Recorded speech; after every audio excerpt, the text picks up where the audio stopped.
और GST platform के YouTube channel में आप सभी का स्वागत है। जी हाँ फ्रेंड्स, जीएसटी का जो इनवॉइसिंग है उसको लेकर के एक नया सर्कुलर जो है इशू किया गया है, जिसके अंदर ये बताया गया है कि अगर आप अनरजिस्टर्ड सप्लायर को, अनरजिस्टर्ड रेसिपिएंट को इनवॉइसिंग कर रहे हैं और उसके अंदर प्रॉपर जीएसटी चार्ज नहीं कर रहे हैं, तो अब आपके ऊपर पेनल प्रोविजंस जो है सेक्शन 122 के अंदर लगाई जा सकती है।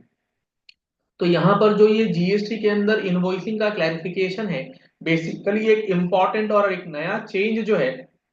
GST invoicing billing basically unregistered के केसेस में गवर्नमेंट ने क्लैरिफाई करके बताया है, जो बेहद इंपॉर्टेंट है। तो जुड़े रहिएगा इस वीडियो के इस सेशन के एंड तक, ताकि आप भी अगर ऐसी गलती कर रहे हैं तो आगे से ऐसी गलती जो है वो बिल्कुल भी ना करें। क्या हुआ है चेंज? सर्कुलर इशू किया गया है, सर्कुलर नंबर है 243। और इस सर्कुलर ने बेसिकली 242, सॉरी सर्कुलर नंबर है 242। और इस सर्कुलर ने किस मैटर पे रोशनी डाली है, किस मैटर पे गवर्नमेंट ने क्लैरिफिकेशन जो है वो इशू किया है? तो यहां पर अगर आप देखेंगे तो आप अगर सप्लाई कर रहे हैं किसे, सर्विसेज की सप्लाई कर रहे हैं, लेकिन किसको सप्लाई कर रहे हैं? ये सप्लाई आप कर रहे हैं अनरजिस्टर्ड रेसिपिएंट को, यानी कि जिसको आप सर्विसेज दे रहे हैं वो अनरजिस्टर्ड व्यक्ति है।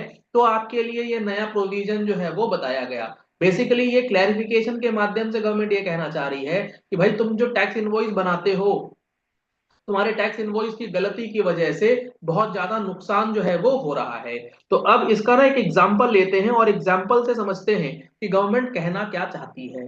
मान लीजिए एक रेस्टोरेंट वाला है एक्स वाई जेड, वो दिल्ली एनसीआर के अंदर है। ठीक है, ये दिल्ली एनसीआर के अंदर एक्स वाई जेड एक रेस्टोरेंट सर्विस प्रोवाइडर है, जो कि जीएसटी में रजिस्टर्ड है। ये जीएसटी में जब रजिस्टर्ड है, तो ये रेस्टोरेंट सर्विस प्रोवाइडर जो है किसी एक पर्सन को, जो कि अनरजिस्टर्ड व्यक्ति है, लेट सपोज मिस्टर रहीम, अनरजिस्टर्ड मिस्टर रहीम को ये सर्विसेज दे रही है। और ये जो रहीम है, ये बंदा है यूपी का, नोएडा का मान के चलते हैं हम लोग, ठीक है। और ये रेस्टोरेंट है दिल्ली, और ये बंदा बैठा है नोएडा के अंदर। ये क्या करता है, जो अनरजिस्टर्ड ये सप्लायर है, ये अनरजिस्टर्ड रेसिपिएंट जो है, वो जोमैटो के थ्रू, वो क्या करता है, जोमैटो के थ्रू इस रेस्टोरेंट से कोई सर्विसेज जो है, रेस्टोरेंट की सर्विसेज, खाना वगैरह ऑर्डर करता है। लेट सपोज ये 5,000 के सर्विस वैल्यू का ऑर्डर दे रहा है। ध्यान से समझिएगा, सप्लायर है दिल्ली, जोमैटो दिल्ली, एंड ये भी यूपी।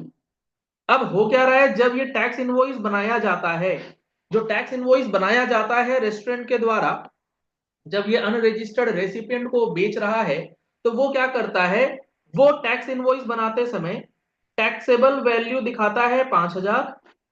और 5,000 दिखाने के बाद वो ये देखता है कि जो अनरजिस्टर्ड रेसिपिएंट है उसका तो अता पता कुछ है नहीं।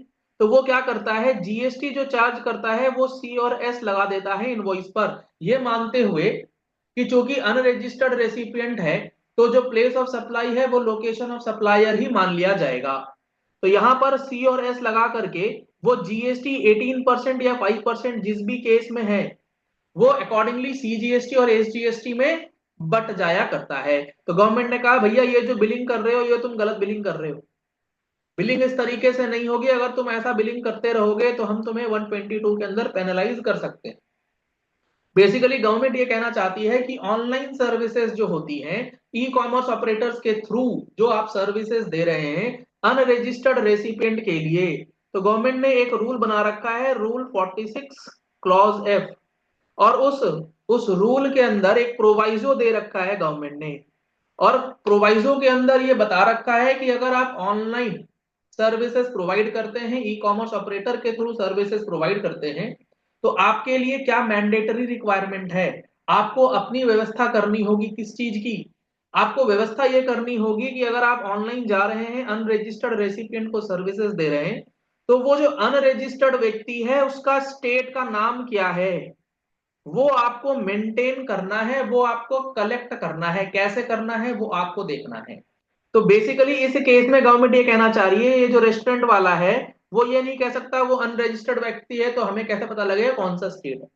आप उसे सर्विस दे रहे हैं तो आपको पता लगाना है कि उसका नेम ऑफ स्टेट क्या है, और इसके नेम ऑफ स्टेट के बेसिस पे आपको अपना प्लेस ऑफ सप्लाई जो है वो डिसाइड करना है। क्योंकि प्लेस ऑफ सप्लाई का रूल ये कहता है अगर वो पार्टी अनरजिस्टर्ड है सामने वाला, तो आपके पास सबसे पहले चेक करना है कि एड्रेस ऑन रिकॉर्ड अवेलेबल है या नहीं। तो XYZ अभी तक तो कहता था मेरे पास एड्रेस ऑन रिकॉर्ड अवेलेबल नहीं है, लेकिन गवर्नमेंट ने याद दिलाया रूल 46F प्रोवाइजो कि आपको उसका स्टेट का नाम पता करना ही पड़ेगा, और जो स्टेट का नाम होगा that will be the address on record available, और वही स्टेट का नाम जो एड्रेस ऑन रिकॉर्ड अवेलेबल है वही उसका प्लेस ऑफ सप्लाई हो जाएगा एज पर POS रूल्स। तो अब गवर्नमेंट ने ये कहा है कि XYZ जब वो अपनी टैक्स इनवॉइस की बिलिंग करेगा तो दिस अनरजिस्टर्ड व्यक्ति जो कि ऑनलाइन सर्विसेज के थ्रू सर्विस ले रहा है ई कॉमर्स के थ्रू, तो वो 5,000 की जब वैल्यू चार्ज करेगा तो वहां पर IGST चार्ज करेगा, क्योंकि सप्लायर का लोकेशन क्या है, दिल्ली, रेसिपिएंट का लोकेशन क्या हो जाएगा, यूपी, बिकॉज स्टेट और एड्रेस ऑन रिकॉर्ड जो है वो यूपी है। और सप्लायर और प्लेस ऑफ सप्लाई जब अलग अलग राज्य में हो जाते हैं तो यहां पर IGST का अमाउंट जो है वो पे होगा, ताकि यूपी को उसका शेयर, उसका रेवेन्यू जो है वो मिल सके। तो टैक्स इनवॉइस के अंदर B2C अनरजिस्टर्ड केसेस में ये बेहद इंपॉर्टेंट चेंज क्लैरिफिकेशन जो है गवर्नमेंट ने कर दिया है, तो आपको इस बात का अब ध्यान रखना होगा। और इसमें एक इंपॉर्टेंट है, आप 2 रुपए, 5 रुपए, 10 रुपए कितने की भी बिलिंग करेंगे उससे कोई फर्क नहीं पड़ेगा। सप्लायर को मैंडेटरली ये record the name of state maintain करना ही होगा। देखिए इन्होंने यहां पर वही बातें लिखी हैं। A conjoint reading of the provisions of 12(2)(b) and 31(2) of the Act as per and according to Rule 46F का प्रोवाइजो, कंक्लूजन क्या निकला जो मैंने आपको अभी सरलीकरण करके बताया भाषा बिल्कुल सिंपल टर्म्स में, in respect of a supply of services made to unregistered persons irrespective of the value of the supply, the supplier is required to mandatorily record the name of the state of the unregistered recipient on the tax। तो आपको mandatory है name of the state maintain करना, जहां पर online money gaming है वहां भी, या फिर आप टैक्सेबल सप्लाई कर रहे हैं सर्विसेज का थ्रू ई कॉमर्स ऑपरेटर तब भी, हर ऑनलाइन केसेस में आपको ये चीजें देखनी होंगी। Recording of the name of state of the unregistered person और the recipient on the tax invoice in respect of such supply of services shall be deemed as address on record, वही आपका address on record हो जाएगा, और उसके बाद place of supply accordingly निकाला जाएगा। तो आप ये कह करके कि अनरजिस्टर्ड व्यक्ति है कैसे पता लगेगा, अब काम नहीं चलेगा अगर आप इस प्रोविजन को फॉलो नहीं करेंगे। अगर सप्लायर ने इस रूल को फॉलो नहीं किया और वो इशू नहीं करता है invoice as per the provisions by not recording correct mandatory particulars, basically name of the state maintain करना मैंडेटरी है, including the recording of name of state of the unregistered recipient, then penalty under section 122(3)(e जो है वो आपके ऊपर as a supplier impose किया जाएगा। बेहद इंपॉर्टेंट है, अगर आप GST के अंदर B2C की बिलिंग कर रहे हैं तो इस नए चेंज को बहुत अच्छे से जल्द जो है वो समझ लीजिए, अदरवाइज अमाउंट ऑफ पेनल्टी आपके ऊपर इंपोज हो जाएगी।